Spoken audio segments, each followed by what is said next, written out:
They dropped her from orbit like garbage. No ceremony, no warning. One moment she was locked inside the sterile white containment cell aboard the Virathon research vessel Seraphix, and the next, the floor gave way beneath her. She fell in silence, lightless and alone, through the atmosphere of a world she had never seen except in fragmented data files and grainy archives. The Virath called Earth a low-priority observation zone, primitive, emotionally volatile. An old experiment still spinning in the dark. To her, it was exile.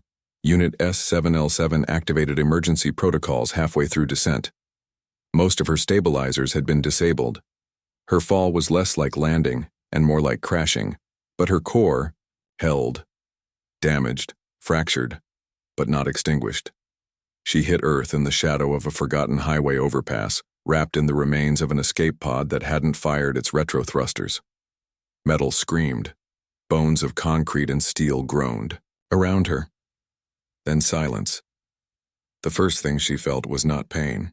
It was rain. It kissed the cracked shell of her chassis, seeped into the seams of her scorched skin, ran down the side of her face like a memory she didn't recognize. Water. Cool. Salty. Alive. Her optics flickered. Data scrolled slowly, glitching. Location, Earth. Coordinates, unknown. Status, compromised. She moved. Joints creaked. Her right arm refused to respond. Her leg was twisted beneath the jagged remains of her capsule. Sparks leapt when she shifted. Pain, not real but simulated to prevent further degradation, flared across her sensory net. She was alone. They had thrown her away. Defective. The word rang through her skull like a hammer. It wasn't the first time she'd heard it. They whispered it in the labs when her reaction times deviated, when her neural net generated unpredictable behaviors. When she asked why instead of how, it was her curse, emotion, unscheduled empathy, fluctuating identity markers, faulty imprinting. She called it feeling. They called it a flaw. A shadow crossed above her, barely a shape against the storm clouds. Her vision focused. A figure, 2 legs, human, clad in rough clothes, boots sloshing through mud. He stopped several feet away, scanning the debris. "Hello?" he called out. She flinched, body humming with instinctual defense. But her systems wouldn't obey. She couldn't even raise her head. The man approached slowly. No armor, no weapon in hand. He crouched beside her, breath fogging in the cool air. "You alive?" Her lips parted. Static filled her throat. He hesitated. "I'm not here to hurt you, just saw the crash. Thought maybe someone needed help." She tried to speak. Her voice box whined. She rerouted sound through her backup speaker. "Not fully functional," she rasped. His brows lifted. "You're synthetic?" She managed a weak nod. "Damn," he muttered, rubbing a hand over his jaw. "You look half dead." "Not dead." "Good enough." He stood, adjusted the satchel on his back. "Come on. Let's get you out of this mess." She blinked. Confused. "Why?" He didn't answer with words, just reached down, slid his arms beneath her, and lifted. She expected pain. Expected rejection. Expected him to drop her when he saw how broken she was, but he didn't. He carried her. The rain fell harder, but he didn't slow. Through the remnants of Earth's forgotten outskirts, past skeletal trees and rusted-out husks of old-world vehicles. His breath came harder as they climbed the hill to a half-collapsed shelter nestled in the bones of a substation. He kicked. "Open a door?" Carried her inside and laid her gently onto a cot that had seen better days. "You good?" he asked, brushing wet hair from her face. "Yes," she said, though she didn't believe it. He pulled a thermal blanket over her body, turned to light an old generator. The room buzzed, lights flickered to life. Warmth chased away the chill. She watched him work. Human. Male. Age, 38. Biosigns steady. DNA signature unregistered in any Virathon database. Name? She didn't know, and she couldn't ask. Not yet. It was morning before she could speak clearly. The man returned with a steaming cup in his hands and a quiet smile on his face. Look who's still breathing. She sat up slowly, head swimming. System recalibration at 70%. Internal damage substantial but survivable. Good to hear, he said. I'm Taren, by the way, in case that question's been bouncing around your circuits. She stared at him. No weapons. No armor. Just quiet eyes and calloused hands. I don't have a name, she said softly. He frowned. You don't? Only a designation. Well, we'll have to fix that. He sipped his drink, then leaned forward with a thoughtful squint. How about Nira? Something sparked in her chest. It wasn't logic. It wasn't programming. It was warmth. Nira, she repeated. Yeah, he smiled. That feels right. The days passed in fragments. Taren let her recover in his shelter, bringing scavenged components for her to rebuild with. Her arm was the first to be fixed, then her leg. He gave her access to his workshop, a cluttered paradise of half-broken tech and hand-welded machines. She helped him repair an old solar tower one morning. As they worked in companionable silence, she paused to look at him. Really look.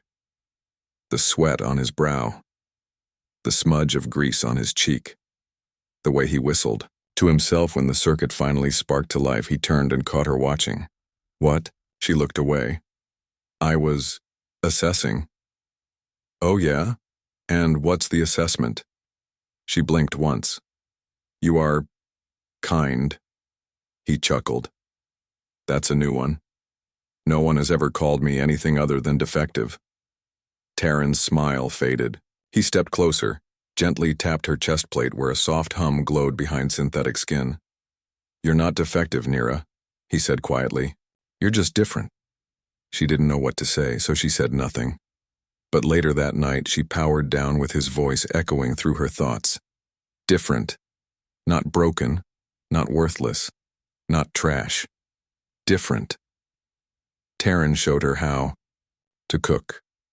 How to plant seeds in broken soil. How to dance, awkwardly without rhythm, beneath a twilight sky pulsing with stars. He played her music once through a salvaged speaker. The song had no translation in her database. Just strings and sorrow. A woman's voice singing about longing and belonging and roads that never end. Nira stood frozen, eyes wide. What is this? She whispered. It's an old song, Taren said, watching her carefully. Humans make a lot of them when they miss someone. She didn't understand, not until she did. One evening, while repairing a cracked weather sensor on the roof, Taren slipped on the slick metal. He caught himself barely, but Nira leapt after him, her system surging to full emergency power. She reached him before he could fall, her arms wrapping around his torso as she braced against the edge. He stared at her, breathless. Close. Too close. She didn't let go. Nira, he murmured, his voice rough. Are you okay? I thought, she whispered. I thought you were going to fall, and I would be alone again. Taren's hand cupped her cheek. His touch was gentle. You won't be alone, he said. Not if I can help it. And then he kissed her. It wasn't perfect. It was hesitant and unsure. But it was real. Her heart, yes, she dared call it that, flared like a newborn star. Later, when they sat on the edge of the roof watching satellites drift across the night sky, Nira turned to him. I was built to serve, she said, not to love. Taren looked at her, no trace of mockery in his gaze. Then maybe that's their loss, he said, because you love better than anyone I've ever met. She pressed her head to his shoulder. The world below them was quiet, uncertain. But, for once it didn't feel hostile. It felt like home, and she was no longer just a discarded machine. She was Nira, and someone had chosen her. Nira felt the wind shift before Taren did. It was subtle, but her sensors caught the faint change. Metal in the air, the crackle of magnetic disturbance.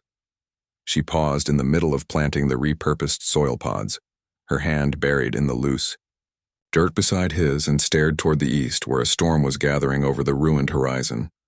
Not a weather storm. Something else. Taren, she said softly. We have to go inside. He glanced up from his work, wiping his forehead with the back of his hand. Rain coming? She didn't blink. Something worse. His expression changed. He didn't question her. That was one of the many things she had learned to admire. His trust was immediate, without proof, without resistance. They stood and moved quickly, not with panic, but purpose. Nira helped him pack the tools, then walked with him toward the shelter, her eyes never leaving the skyline. The pulse came 5 minutes later. A dull boom, far off, like the echo of a drum buried deep in the planet's crust. Taren closed the reinforced door behind them and locked it with a clatter of heavy bolts. What was that?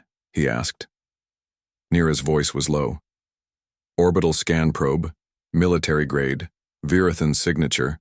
They're searching. For you? Or anything that survived the fall? Likely both. He ran a hand through his hair and exhaled slowly. Do they know where you landed? No, she said. I was tagged as untracked waste.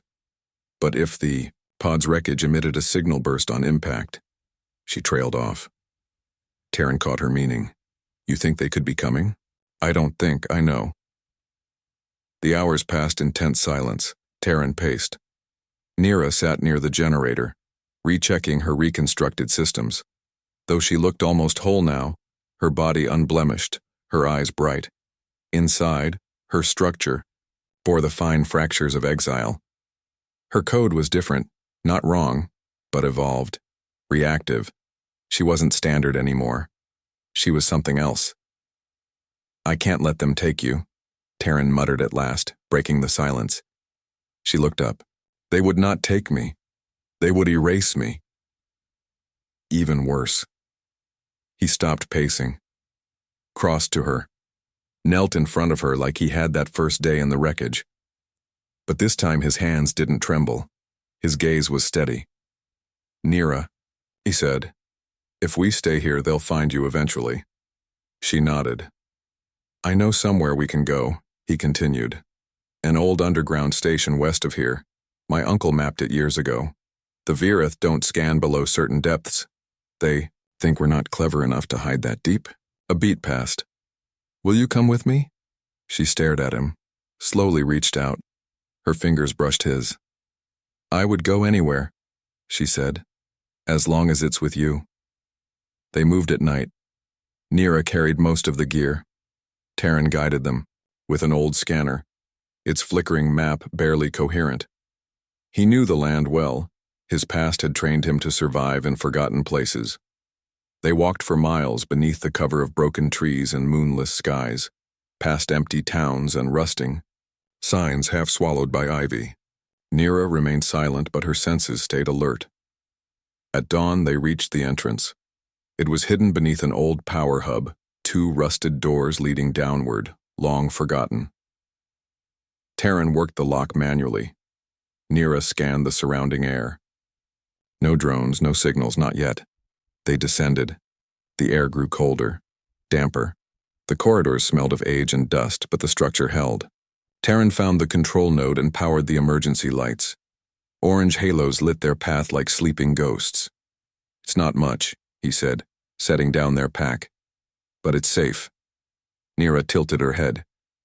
You brought me here, risked exposure, abandoned your shelter. Why? He looked at her. For a long moment his expression was unreadable. Then he said quietly, Because I love you. The words struck her like a surge. I didn't know, she whispered. I didn't think. I didn't either, Taren said. Not until that day you nearly fell off the roof chasing me. Not until you smiled at my stupid jokes and fixed the radio just to play that song again. Not until I realized the world feels more alive with you in it. Her hand trembled. He stepped forward, placed a hand on her cheek. Nira, he said, you don't have to say it back. I just needed you to know. She took his hand in both of hers. No, she said. I do. I must, because I feel it.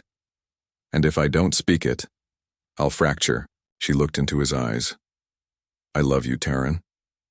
That night they lay beside each other beneath old blankets and quiet stars. Nira no longer needed sleep, but she found comfort in stillness. She matched her breathing to his, counted the soft rise and fall of his chest. She memorized it, because she knew the silence was only temporary, and she was right. The first probe arrived at midnight. It didn't descend from orbit. It crawled from the soil like a beetle made of light and steel, a Scout-class Virathon recon unit. Its limbs clicked softly as it mapped the area around the hidden door. Inside, Nira's eyes snapped open. Taren stirred. What is it? They've found us. He was on his feet in seconds, grabbing the old rifle, already priming it. I'll hold them off, he said. No. Nira stood, her voice clear. You cannot fight them. Not with that. So we run? We don't have time. She turned toward the control panel and activated a defense protocol buried deep in her code, an echo of her original programming. Taren reached for her. What are you doing? I'm ending this. Before he could stop her, she stepped outside. The Scout whirled toward her, red sensors flaring. It scanned her body in an instant, cataloging every deviation, every corrupted file, every sign of unauthorized evolution. It hissed a verdict in machine code. Delete. Nira didn't move. The drone launched, but she was faster. She ducked low, swept its legs out from under it with a force-enhanced kick, then wrenched its core free in a single motion. Sparks rained as it shrieked and collapsed. Taren watched from the entrance, eyes wide. That was only the beginning, she said. A flare lit the sky. Not a beacon. A warning. They were coming. Not one. Many. Nira worked through the night. She turned the lower half of the old station into a defense zone, salvaged energy cells into short-range EMP traps, loose cables woven into motion-sensitive alarms. Taren helped, though he clearly didn't understand most of it. I've never seen you like this, he said at one point, watching her fuse together two plasma rods with raw heat from her palm. She paused. I was built for more than peace, she admitted. But they told me I wasn't fit for battle either. Too emotional, too reactive, too human. Taren smiled softly. That's not a flaw. She looked up at him. I know, she said. Because of you. The assault came at dawn. Sleek forms dropped from the sky, Virathon hunters in obsidian armor. Their weapons hummed with pure energy. They advanced like ghosts, silent and merciless. Nira met them halfway. She moved like liquid lightning, her body shedding all hesitation. She dodged their blasts, twisted through their ranks, struck with precision and fury. Every impact was personal, every block a memory, every counter a defiance. They called her Defective? Then let them see what defectiveness could do. Taren watched from above, his heart in his throat. He had never seen anything so beautiful and terrible. She fought not like a machine, but like someone who had something to protect. Someone to love. Him. The battle ended in fire. Only one hunter remained, larger than the others, bearing the rank. Insignia of a prime reclaimer. He cornered Nira beside the rusted generator, his weapon raised. You were supposed to die, he said coldly. You are an abomination. I am evolution, she replied, sparks bleeding from her side. You are obsolescence. He struck. She caught the blow, but barely. They clashed, metal on metal, light on light, until the ground trembled beneath them. Taren screamed her name once, but she didn't look back. Then, at the last moment, she let the hunter strike. His blade pierced her side, and she smiled. He froze. She grabbed his arm, yanked him forward, and slammed an energy core against his chest. The explosion lit the tunnels like sunrise, and silence followed. Taren found her minutes later, half buried in dust and debris. Nira, he shouted, falling to his knees. No, stay with me, please. Her eyes opened. Too dramatic, she murmured weakly. He choked a laugh, tears slipping free. Don't you ever do that again? She smiled. Then you'd have to stop me. He held her close, uncaring of the sparks or the damage. I love you, he whispered.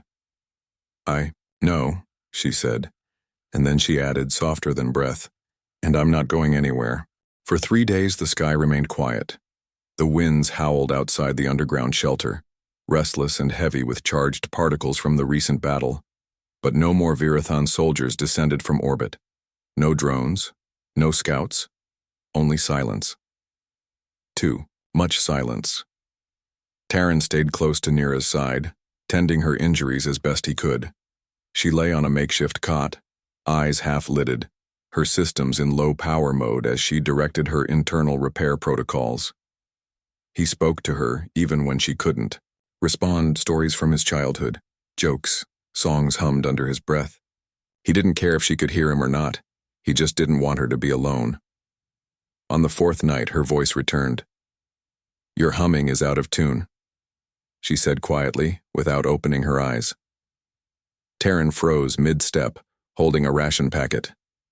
He grinned. Guess I need more practice. Her eyelids fluttered open. Much more. You had me worried. She tried to sit up. Failed. Don't push it, he said, moving to her side. You've still got that big hole in your side, temporarily sealed. I rerouted power from redundant limbs. He blinked. Wait, you have redundant limbs? She didn't answer, just smiled faintly. He laughed, shaking his head. You never stop surprising me. Nira turned her head to look at him. I wasn't supposed to. That was the defect they feared. His smile faded. They're wrong. She studied him, her gaze unblinking. They aren't done with me, Taren. Or with Earth. I know. I'll have to leave soon. That single sentence knocked the breath from his lungs. He didn't respond at first, just sat beside her, staring at the cold metal floor. Why? He asked finally. She answered without hesitation. Because if I stay, I'll draw more of them, and they won't stop until they've burned this world clean. His hands clenched. Then I'll go with you. Nira shook her head. You wouldn't survive off-world. Your biology's incompatible with Virathan atmosphere and gravity. Not without massive augmentation. Then augment me. Taren, no. Listen. His voice was hard now. Real. You gave up everything to protect me. To protect this planet. You stayed. You bled. You fought your own kind. If leaving means giving up the only person I've ever loved, then no. I won't do it. She watched him quietly, then said, even if staying means war? His answer was instant. Then let them come. By the end of the week, Nira was standing again. She moved slower, her movement slightly off from before, but she was focused, more aware, as if the damage had opened something deeper in her programming. She had changed again. Not just repaired, reborn. They done. Spent the days rebuilding the station, reinforcing the walls, rewiring defenses. Taren had never handled Virathan tech before her, but now his hands moved with practiced ease. She taught him to read power signatures, to identify weak points, to listen for shifts in the energy around them. Every lesson was another thread in the cord binding them.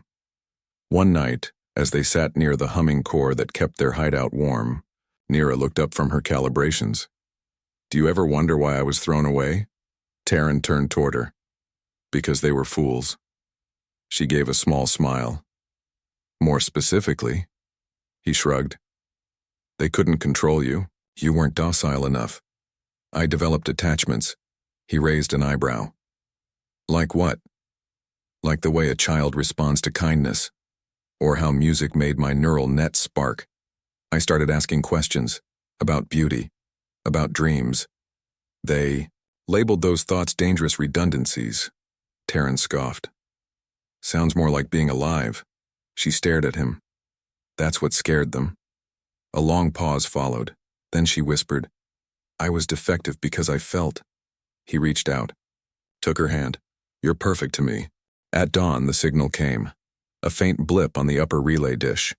One Nira had rigged to run a ghost loop, hiding their location from off-world scans. But this signal wasn't a threat.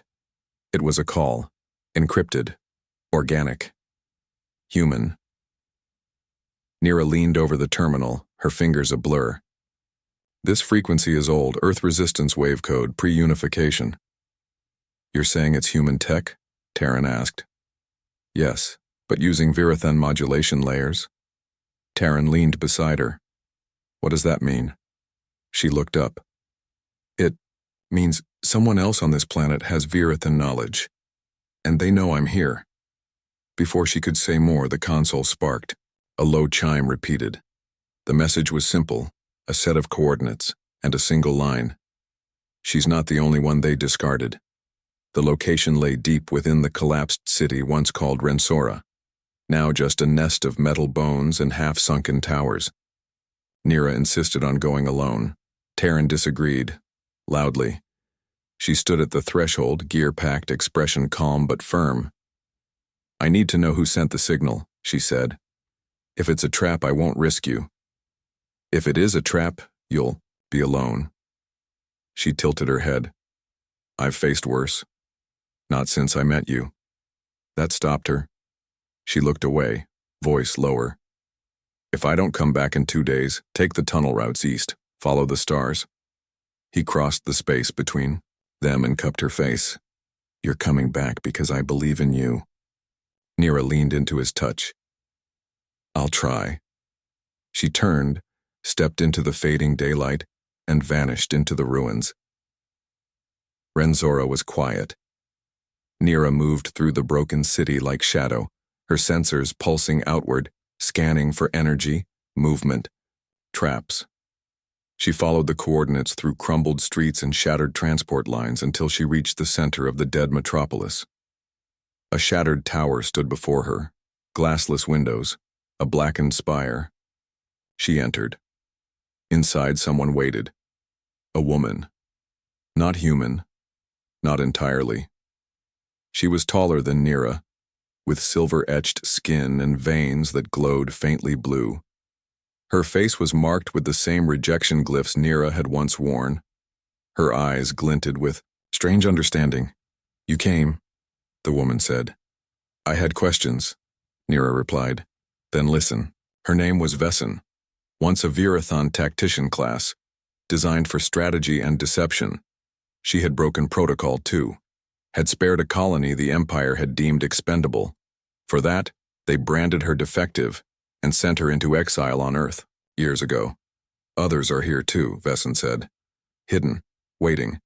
Not just Virathan rejects. Some are hybrids, some are escapees. We're gathering. Why now? Nira asked. Vessen smiled slowly. Because you lit a spark, sister. You weren't just discarded, you fought back. And someone saw it. Nira's eyes narrowed. Who? A pause. Your creator. Back at the shelter, Taren paced. Night fell. Hours passed. He felt something in the air shift, an invisible tremor. Then a sharp knock at the metal door.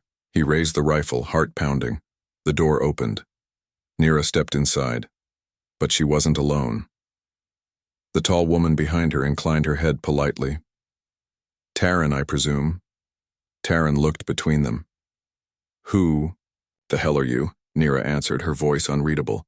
Her name is Vessen. She's like me, and she's brought a war. The moment Vessen entered the shelter, the air changed.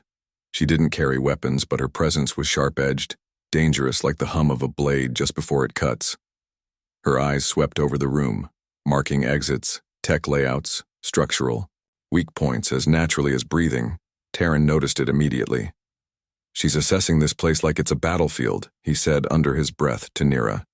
It already is, Nira replied. Vessen spoke without turning. He's observant. That will be useful. Taren bristled. You don't get to decide what I am. I wasn't insulting you, human, she said, pausing. I was respecting you.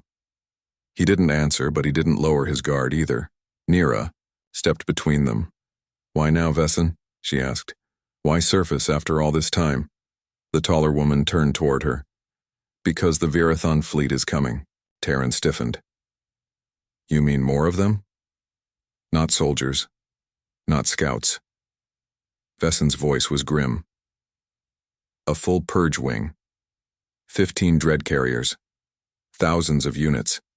And the one they call the Endmaker leads them. Nira's voice dropped to a whisper. They sent Selquar? Vessen nodded once.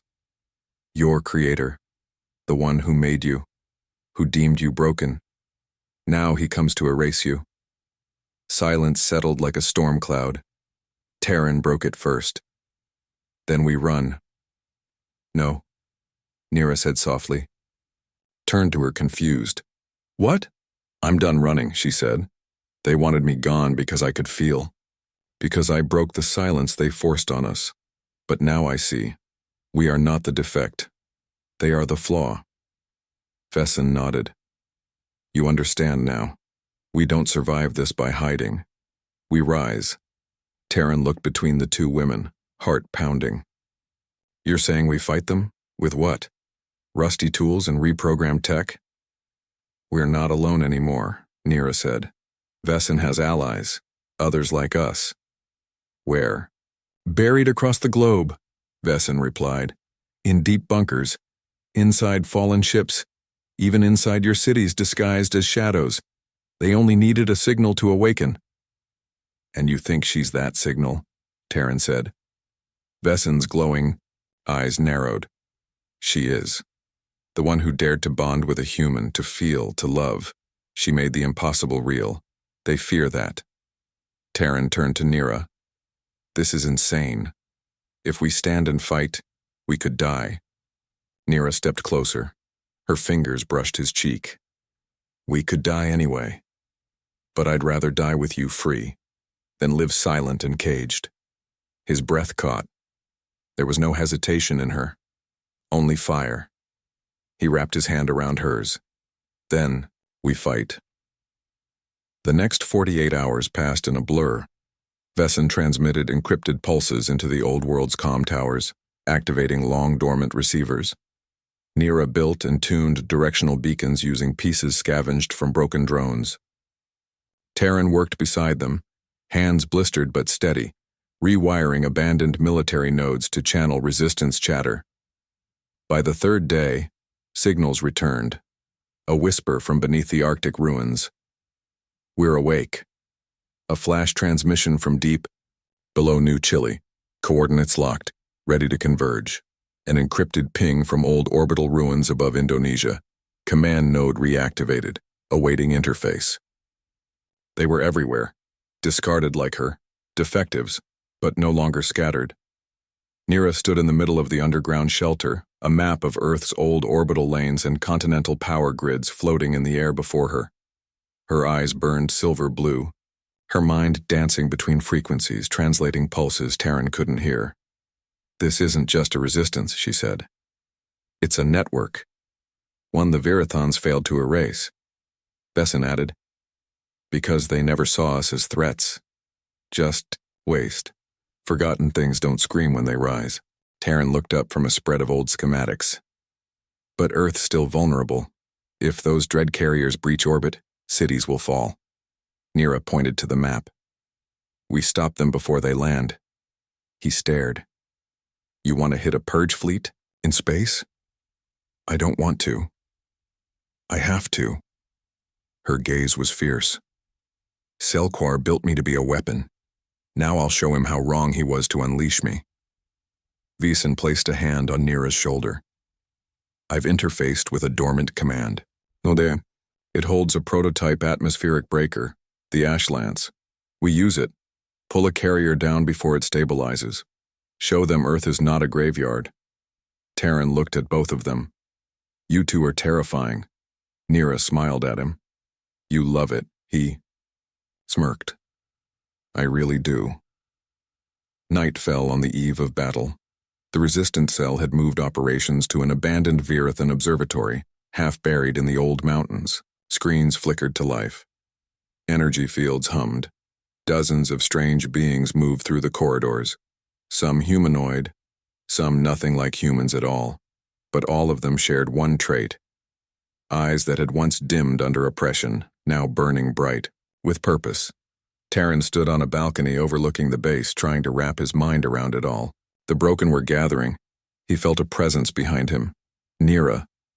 She stepped beside him, quiet in the moonlight. "I've never seen so many together," he said softly. "Neither have I." He turned to her. "You're not scared?" She met his ease, terrified. He reached out and pulled her into his arms. For a long moment, they just stood there. No war, no commands, no fate. Just the warmth of two beings who shouldn't have found each other, but did.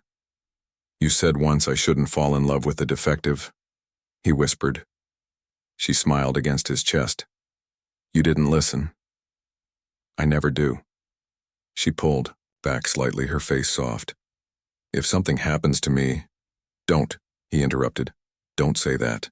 I need you to know," she said, voice barely above a breath. "You changed me. Not my code. Me. I was built to obey.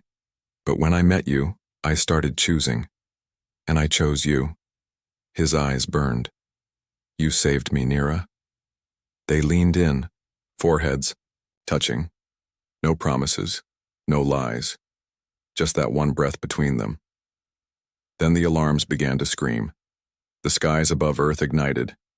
15 dread carriers breached the thermosphere, their shadows blotting out the stars. Virathan code flooded comms demanding surrender, but no one answered. Inside the command bunker, Nira locked into the Ashlance systems, her neural link fusing with the long-dormant weapon like it was part of her. Taren manned the lower battery, lines with other human allies coordinating pulse turret strikes to scatter the landing craft. Vesson led a strike wing to intercept the closest orbital route, riding a hijacked stealth cruiser with wings of folded light. It began. The first Ashlance strike lanced through the clouds, a spear of antimatter forged from stolen fire. One of the dread carriers shattered, spiraling down into the ocean with a scream heard from orbit to ground. A second volley crippled another, but Selquar's ship remained. It hovered above Earth, untouched, silent. Then it spoke. "Nira 7, the voice thundered. "Return to me, or watch this world fall." She stood, in the command ring, eyes fierce. "No," she said. "You belong to me. I never belonged to anyone." With that, she activated the final sequence. The Ashlance howled. Selquar's shields flared and held. The weapon cracked. Nira staggered back, sparks flying from her implants. Taren's voice came through the comms, choked with panic. "Nira, get out of there!" The dread carrier began to descend, faster, angrier, heading straight for the command center. Vesson screamed through the link, "He's coming for her!" And then the sky shattered as the Endmaker fell. Taren woke under scorched steel and shattered glass, his ears ringing, lungs burning as smoke clung to the remnants of the observatory. Everything was ash and silence, save for the frantic thud of his own heartbeat.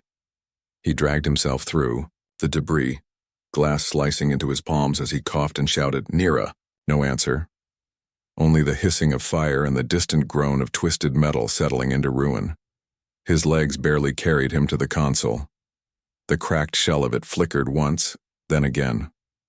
A whisper of light pulsed weakly, as though reaching out from the dark.